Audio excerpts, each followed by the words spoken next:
Question होता है। तो स्टार्ट करते हैं। पहला प्रश्न, कहानी का कौन सा पात्र आपको सर्वाधिक प्रभावित करता है और क्यों? आपको इस प्रश्न में बताना है कि इस पूरी कहानी में बहुत सारे पात्र हैं कि आपको कौन सा पात्र सबसे अच्छा लगा, आपको प्रभावित किया। तो देखो उत्तर ध्यान से। कहानी का नायक मुंशी वंशीधर हमें सर्वाधिक प्रभावित करता है। मुंशी वंशीधर एक ईमानदार और कर्तव्यपरायण व्यक्ति है जो समाज में ईमानदारी और कर्तव्य निष्ठा की मिसाल कायम करता है। उसने अलोपुद्दीन दातागंज जैसे सबसे अमीर और विख्यात व्यक्ति को गिरफ्तार करने का साहस दिखाया। आखिरकार पंडित अलोपुद्दीन भी उसकी दृढ़ता, ईमानदारी और कर्तव्य निष्ठा के सामने नतमस्तक हो जाता है। देखो, ऐसे व्यक्ति से हम प्रभावित होते हैं जो कैसी भी परिस्थिति हो अपने सच पर अडिग रहे, कभी किसी से डरे नहीं, अपने कर्तव्यों का, अपनी ईमानदारी का निर्वाह करे, अच्छे तरीके से उसको पालन करे।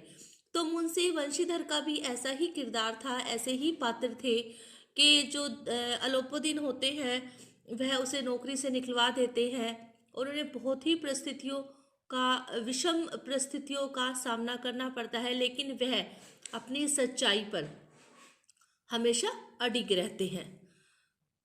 सेकंड देखो,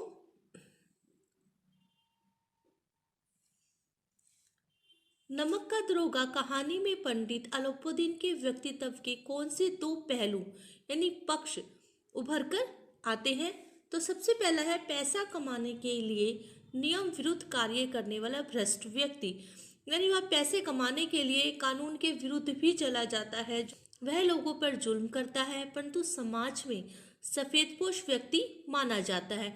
यानी समाज में तो क्या होता है, वह अपने आप को अच्छा रखता है, अच्छा साबित करता है कि वह बहुत धर्म कर्म का कार्य करता है, लेकिन पीछे से वह क्या करता है, लोगों पर अत्याचार करता है, शोषण करता है, उन पर जुल्म करता है। यह उसके दोगले चरित्र को उजागर करता है। दोगले, एक कुछ और दूसरा कुछ और। जैसे कि अलोपुद्दीन ने अपने धन के बल पर सभी वर्गों के लोगों को खरीद कर अपना गुलाम बना रखा था, यानी कोई भी उसके विरुद्ध कोई भी आवाज नहीं उठाता था। दूसरा है, कहानी के अंत में उसका उज्जवल चरित्र सामने आता है, ईमानदारी एवं धर्मनिष्ठा के गुणों की कद्र करने वाला व्यक्ति। जैसे कि वह अंत में वंशीधर के घर जाकर उससे माफी मांगता है और उसे अपना मैनेजर बना देता है। यानी एक पक्ष हमने देखा जिसमें वह कानून के विरुद्ध जाता है, लोगों पर अत्याचार करता है। दूसरा पक्ष हम उसका देखते हैं कि जब उसे अपने पापों का पश्चाताप होता है तो वह वंशीधर के घर चला जाता है, उससे क्षमा याचना करता है और उसे अपना स्थायी मैनेजर नियुक्त कर लेता है। नेक्स्ट देखो, तीसरा, कहानी के लगभग सभी पात्र समाज की किसी न किसी सच्चाई को उजागर करते हैं। निम्नलिखित पात्रों के संदर्भ में पाठ से उस अंश को उद्धृत करते हुए बताइए कि यह समाज की किस सच्चाई को उजागर करते हैं। कौन कौन से? वृद्ध मुंशी, वकील और शहर की भीड़।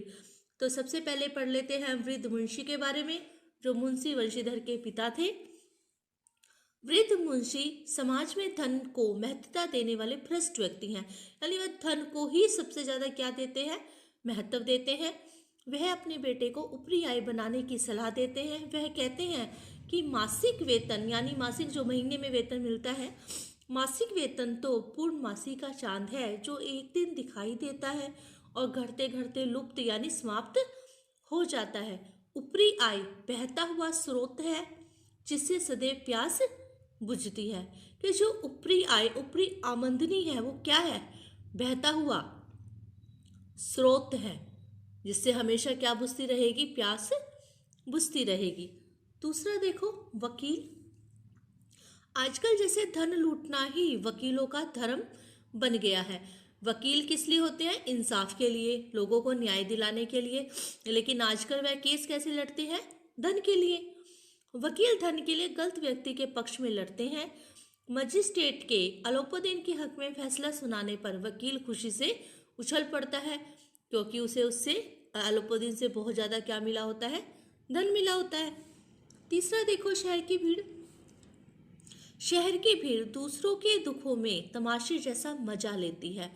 पाठ में एक स्थान पर कहा गया है, भीड़ के मारे छत और दीवार में भेद ना रह गया था। नेक्स्ट देखो, निम्नलिखित पंक्तियों को ध्यान से पढ़िए। तो देखो पंक्तियां, नौकरी में ओहदे की ओर ध्यान मत देना, यह तो पीर का मजार है। निगाह चढ़ावे और चादर पर रखनी चाहिए। ऐसा काम ढूंढना यानी खोजना जहां कुछ ऊपरी आय हो। मासिक वेतन तो पूर्णमासी का चांद है, जो एक दिन दिखाई देता है और घटते घटते लुप्त हो जाता है।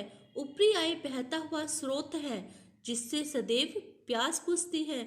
वेतन मनुष्य देता है, इसीलिए उसमें वृद्धि नहीं होती। ऊपरी आय आमदनी जो होती है वो ईश्वर देता है, इसी से उसमें बरकत होती है। तुम स्वयं विद्वान हो, तुम्हें क्या समझाऊं। ये सारी जो पंक्तियां हैं, लाइन है, यह मुंशी वंशीधर के पिता उन्हें बता रहे हैं। तो देखो, पहला, यह उक्ति किसकी है? यह उक्ति बूढ़े मुंशी जी की है, जो वंशीधर के पिता हैं। दूसरा देखो, मासिक वेतन को पूर्णमासी का चांद क्यों कहा गया है?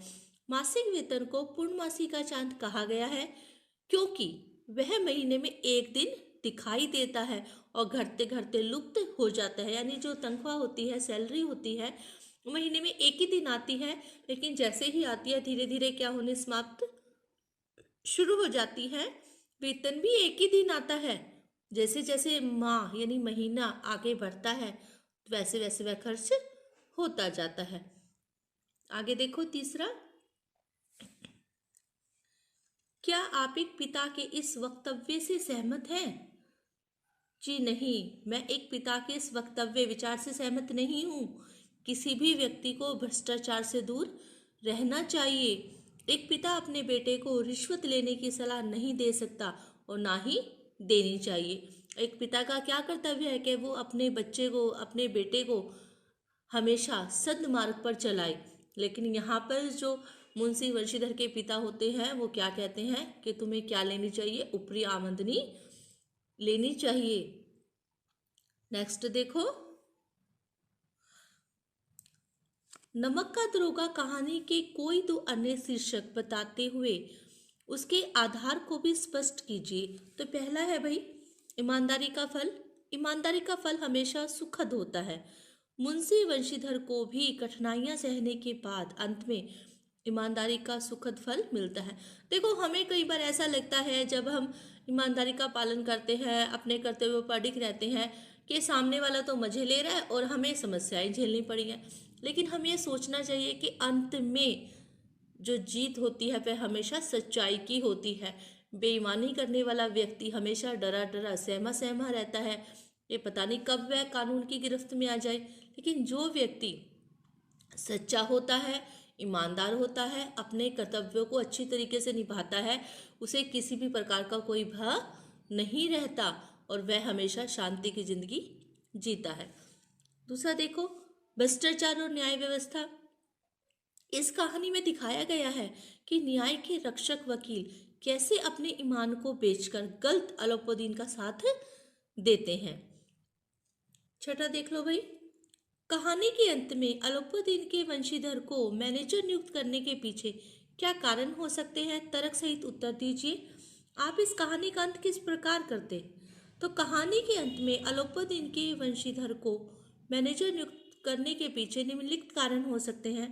पहला, उसकी ईमानदारी और कर्तव्य निष्ठा से अलाउद्दीन प्रभावित हो गए थे। और दूसरा, वह आत्मग्लानि का अनुभव कर रहे थे, यानी उनकी वजह से जो मुंशी वंशीधर की नौकरी चली गई थी, उन्हें इस बात का क्या हो रहा था? पश्चाताप हो रहा था।